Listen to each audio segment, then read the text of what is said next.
So the title of this is Look Fabulous, Not Fake, which is sort of my mantra, because in cosmetic you will get a lot of people that just look done. And that's not my style. Everybody has their own personal style. Some people like to be over the top. They like people knowing that they had their lips plumped up. They like knowing that they've got the peaked brows from Botox. They want the drama. I'm not a drama kind of guy. And I don't think that most people want that look. The majority of my patients are moms, their daughters, their sisters, their aunts, their grandmas. They're not actresses, they're not runway models, they're not the people that really need to be out in the public eye and look a certain look. I get a few of those, but for the most part, I have the average individual come in and just want it. There goes the lights. I don't think we'll bother again. I think it's just off for good. So really the goal is to get you back to a more refreshed, youthful, rested version of you, not a different version of you. So my office is in Brampton at 410 in Beauvais, Trinity Common, lots of free parking, which is a big deal. Everybody can't stand paying for parking. I know it drives me crazy. So you can also do some shopping while you're there. It's very important that you define your goals. Patients will come in all the time and they'll come in the first time really not knowing what to expect. What to expect of the whole cosmetic approach, what the options are, what's right for them. And so sometimes they may think that they need to look younger. They'll say, well, can you get me a look 15 years younger? And I usually try to approach it as you want to look better. And a lot of patients don't like it when I say this in the exact sentence, but you want to look good for your age. Right? You want to be 40, 50, and people say, oh my God, I can't believe you're 40, you look amazing. Sort of implies that at 40 you shouldn't look amazing, but you know what I'm saying. People want to go to their friends, go to their workplace, and people all say, man, you always look so rested. You always look so refreshed as opposed to you look tired. Right? So when you're 45 and you're trying to look 25, you will look done. Right? Instead, try to look like a good 45. It's very important to have realistic expectations. In this industry especially, there is a lot of hype. There's a lot of untruths, I suppose, that can be said. And people sometimes buy into it and they think, okay, well, can I get rid of those lines? No, you can't get rid of it. Well, can I get rid of those lines? No, I can't get rid of it. And you say the same thing over again because in their mind they heard that they could get rid of those lines. Or they will be able to get down to a size 4 with a certain laser machine. Or they can have the skin of a 6-year-old with a cream. And if it sounds too good to be true, it probably is too good to be true. So you need to be able to trust the person that's talking to you to set a realistic expectation. Then you won't be disappointed. Once again, if you are 60 and someone says, oh, I can get you to look 25, then you know that these are people that are probably not being completely forthcoming with you. Aging.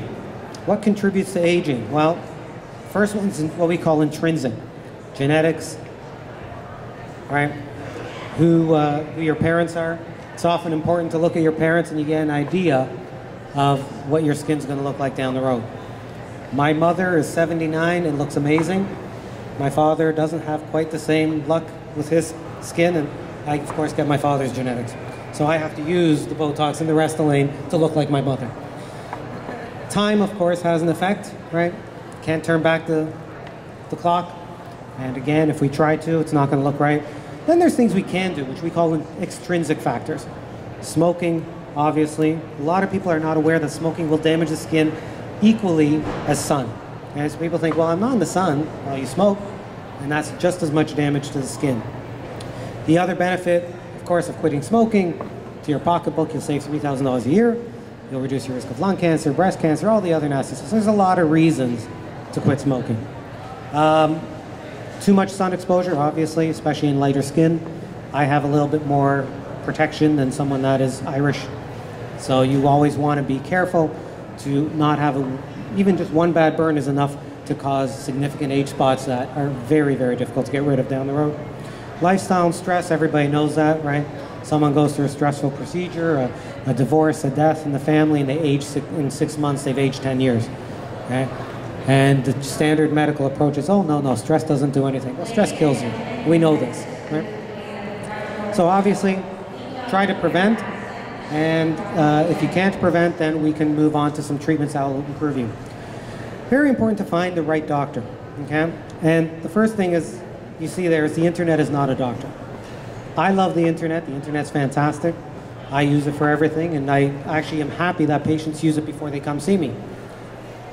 Saying that, they'll often come in with half-truths, misguided information, and so the 10 minutes I was hoping to save explaining something is 10 minutes spent on undoing what someone else told them, and if it's on the internet, it's true, because no one lies on the internet, right? So anything that they read online, they come in with a preconceived notion. So the internet is a valuable place to get information. Most useful places are the company websites because by law, they are mandated for accurate information. They cannot lie to you on that website. Okay? You can get some blogs, you have no idea who's writing, you don't know if there's an agenda, but you'll also get some useful ones where people are fairly honest and straightforward without a specific agenda. So use the internet carefully. Very important to find a physician that you are comfortable with. Personalities are different, right? You may just meet somebody and say, I don't like them. I don't really know why, I just don't like them. And I don't want to trust my face to someone I don't like. And there will be other people saying, no, I felt this immediate connection. And that's very important. That's your gut feeling, that's your intuition.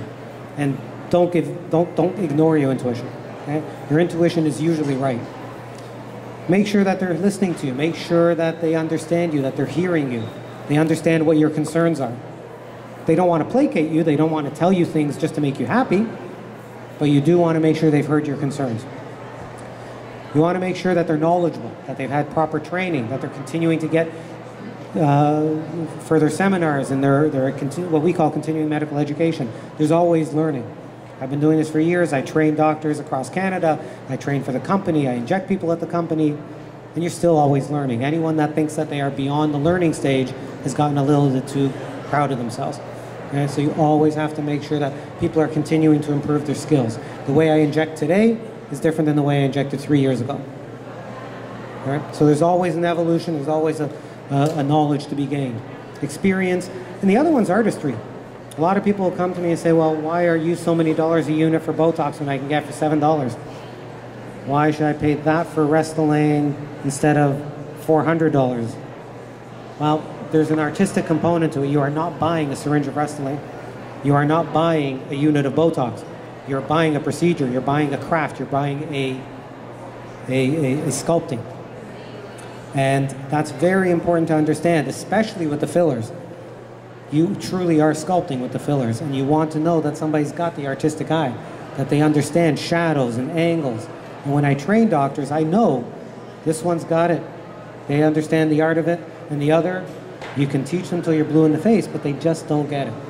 The analogy I make is if you want to just go by an instrument, a device, if you let me play a piano, you will think the piano is the worst instrument created on the planet. If you let my son play it, it's a wonderful experience. And it's the same thing with Botox and Restylane. It's not bad Botox, it's not bad Restylane. It's bad injection technique, it's poor selection criteria, it's inexperience, many variables. So when you hear the horror stories, you see the horror stories, it's not the product, it's the way the product was delivered. Commonly, patients will come in and say, what do I need? Right? What do I need? I say, well, first you need food and then you need shelter. Maslow's hierarchy of needs. Everything above that is extra. So the question is, what do you want? What is it that when you look in the mirror will make you feel better about who you are and where you are in your state right now? Now let's deal with some of the actual things we can do. Okay? So these are some of the common areas that patients will come in, men and women alike. People think that's only women that come in, but we're getting a lot more men coming in. One is wrinkles and folds, and the general approach to wrinkles and folds is Botox and Restylane, which is a hyaluronic acid filler, which we'll explain in a second. Then there's concern about skin texture, laxity, color, pore size, things like melasma, where women get the hyperpigmentation, especially after birth control or pregnancy. And for that, you have different treatments. You can do Fraxel, which is a laser rejuvenation. You use Maximus, which is a radiofrequency device. Skincare products and cosmeceuticals work very well. We'll discuss those in a second. Then there's fat and cellulite, and unfortunately there is nothing like diet and exercise. I hate to be the bearer of bad news. There are things we can use on top of that, such as the Maximus to help contour, but nothing will replace diet and exercise. And then there's hair removal. And why do I bring hair removal in at this stage? You'll understand at the end, because this is about aging. So We'll discuss that when we get to hair removal. So wrinkles and folds. Common question I get is, what is the difference between Botox and Restylane? After doing this, thousands of injections, thousands of syringes, thousands of balls of Botox, what's the difference between Botox and Restylane? Restylane is a filler. Okay? So the easiest way to think of that is the olden days where there was collagen. You know, you plump up the lips like Goldie Hawn did in First Wives Club or whatever that movie is called. And nowadays we use it for filling any area. So we augment cheeks, we lift up the cheeks, we improve the folds, we do the lips, we do the hollows of the cheeks, we do the jowls, we do the chin.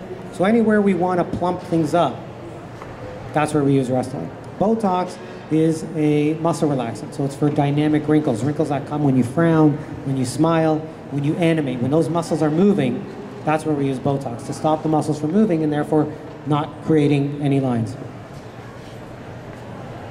So Botox has been around for over 30 years, and the safety record is phenomenal. People often will come into my office with a preconceived notion, oh no, I don't want Botox. And you're not trying to push them to do Botox, but often it's a misunderstanding of what Botox does. And when you explain to them that Botox is a purified protein that relaxes muscle action, takes 4 to 10 days to kick in, lasts 3 to 4 months, and has no long-term potential complications. And then they start to think, okay, well, I'm willing to listen. Then you tell them that 1 bottle of aspirin would kill them. Okay, you open up a bottle of aspirin, take it at one time, that will kill you. Liver failure, kidney failure, you will die. It would take 35 bottles of Botox injected directly into one of your major veins to have a 50% chance of being fatal. Okay?